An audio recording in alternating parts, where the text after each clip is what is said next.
there, what's happening? This is Eric and Victoria, and we are coming at you live from beautiful Marietta, Georgia. And we wanted to come at you with this quick video. There's a topic that was really central on our mind today. Before I say what the topic is, I'm going to talk a little bit about how this came up. So we were at a fast food restaurant the other day. It's actually a very nice fast food restaurant. Yeah, it's not really what you call fast food. They serve healthy food there. It was good food. 'Cause we're not fast food people. We are not fast food people. No. And the clientele there is pretty nice. So it was a very, very nice restaurant, nice environment. But the food is fast, right? And so as we approach the restaurant, they have some tables outside for people that want to dine outside. Umbrellas and everything. Very, very nice, very nice. But we noticed there was one gentleman there. Let's say he was he's a beggar. He's, he kind of looked like Crocodile Dundee. Crocodile Dundee, that's right. Blonde hair, the whole nine. Yeah, we could tell he'd been on some hard times, probably dealt with some drug addiction and stuff like that. But so we observed him as we were approaching the restaurant, and he was literally talking to everybody. It wasn't one person that left that parking lot or went into that restaurant that did not get approached by him. I mean, he literally had his little seat. He would get up. He'd run to their vans. He'd run to their cars. He'd come back and sit. He'd run to them as they were going in the restaurant. There was not one person that did not get approached by him. Not one. And I'm sure there were lots of people. And he had his story down packed. I mean, he had the same story. He lifted up his shirt and showed the scars on his back. He did the whole 9 yards. The same sad story every time. And so, the thing is, he did actually pretty well. He was loaded with cash. The people in the restaurant were kind of commenting on that, right? They were like, this man he's got it down to a craft. He's making some money. He would approach a lot of money. And when groups came, he would approach them and he'd get $1 from everybody. Or more. In fact, one lady in a van, he went back to her 3 times. And got everybody in the back seat of her car. He got $1 from everybody. And I was like, this guy is pretty good at what he does. And then I thought about it. What did that make me think of? What did that seem similar to? Yeah. And what occurred to me is this seemed very similar to old school network marketing. Isn't that what they teach you? Talk to everybody? Talk to everybody. Approach everybody basically the same way. That's old school network marketing. It is. It really is. You go to this person, to this person, to this person. It doesn't matter what their status in society. It doesn't matter what their business is. It doesn't matter what they're doing in life. If they're young or old, it didn't matter. It doesn't matter. He was approaching everybody that had a temperature of 98.6. Well, that's what our upline told us. Talk to everybody. Don't discriminate. That's the big thing we heard. Don't discriminate. Talk to everybody.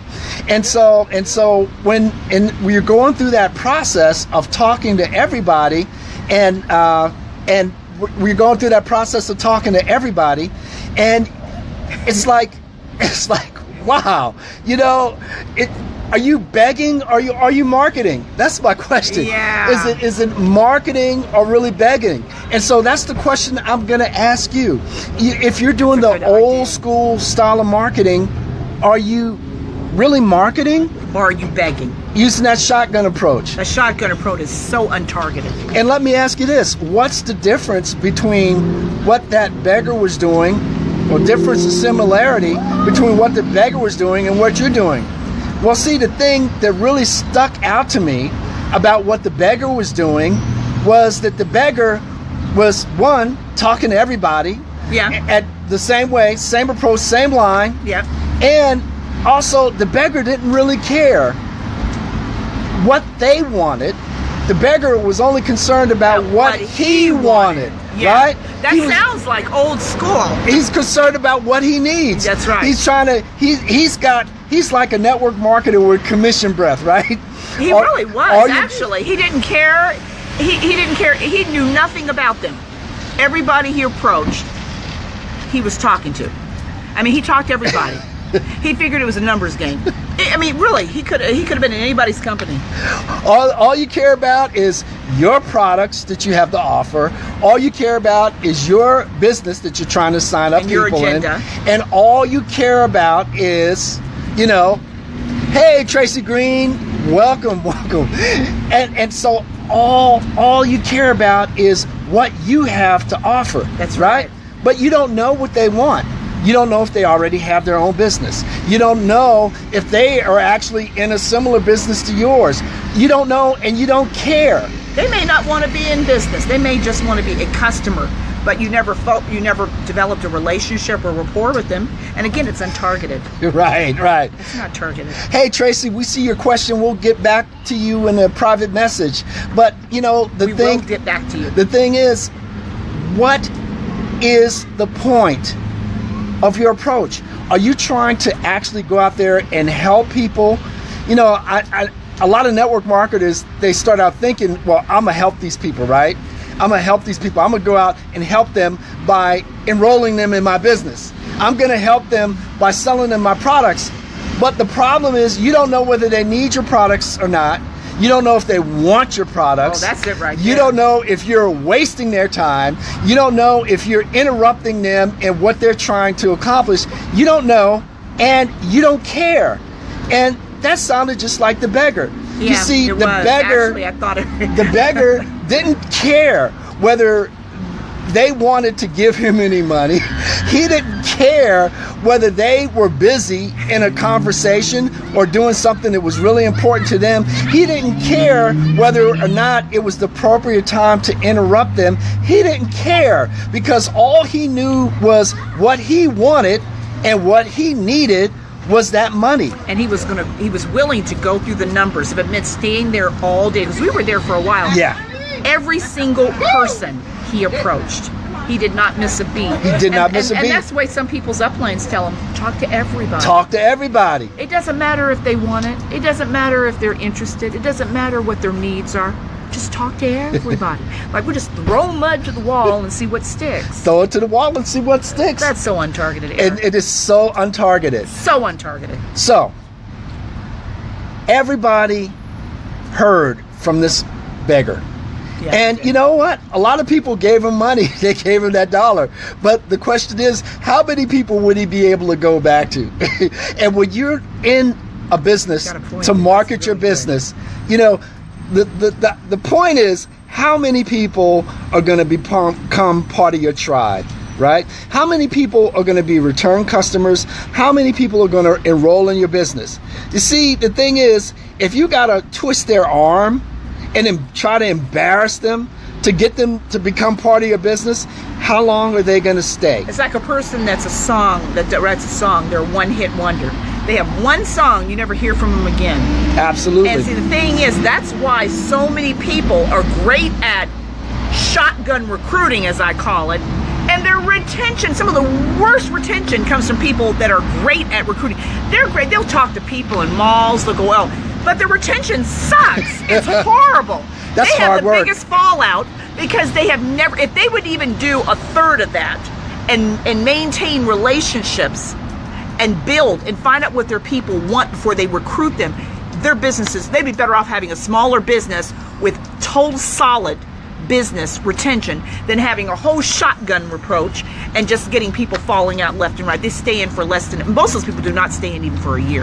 Absolutely. Not at all. Absolutely. Not at all. A year is usually the max.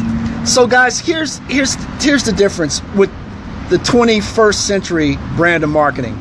The type of old style marketing that we've been describing that's related to the beggar, well, that's the same type of marketing people were doing back in the 1960s. I think that's when Amway started, right around the beginning of 1960. Mm-hmm. And those same approaches are used today by the majority of marketers.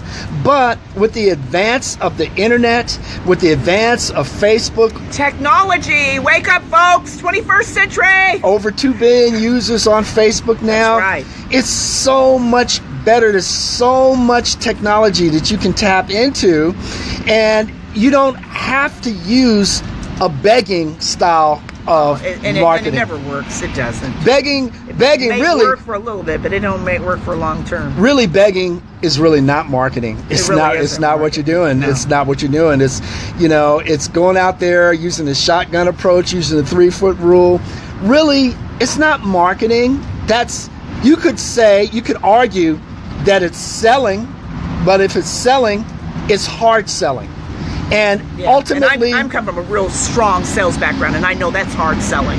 That's not really selling. Even in regular selling, you still need to know your audience, your target market, your niche, and you need to know their needs and their wants. I got some pretty lipstick on that. Ultimately, it's not. That's not marketing, brother. That's not marketing. That's not marketing. That's not marketing. Hey, you put a person on camera, you'll get rid of them real quick. Exactly what we're talking about. That's example number one. That is not marketing. That is funny. That is not marketing. That And is funny. neither one of us wants some pretty lipstick. Victoria's already got beautiful lipstick right here, and I definitely don't want any lipstick. And I don't want you to want any lipstick. So with that, guys, you know what? If you're looking for a better way to market your business, click the link above. We're going to give you a free gift. The Attraction Marketing Boot Camp is a 10-day boot camp. Online. You'll get it. You'll receive it via email. Guys, it can literally change your business. It changed our business. It changed our business. When I first heard about it, it was like Japanese. It was like totally foreign to me. And then all of a sudden I said, oh my gosh, this makes sense. It really made sense. And I said, I don't care if you're the best network marketer with the largest team, you still are having fallout. You're still having retention problems because it's not targeted. You may make fast money for a moment, but it's going to go out that window real soon unless you've got a marketing program that's in stone that can target and deal exactly with your niche. If you're just out there throwing mud to the wall, it's not going to stick. Have you ever thrown something to the wall? It don't stick. It's not going to stick. Bottom line is, if you don't know your target, you are not marketing. You can't hit something you don't know. Absolutely. Got to know your target to hit it. Got to know your target. So, guys, if you like the type of information we're providing, if you find value in it, please click the link above. Become part of our awesome community. We love to work with you. We love to show you what we're doing.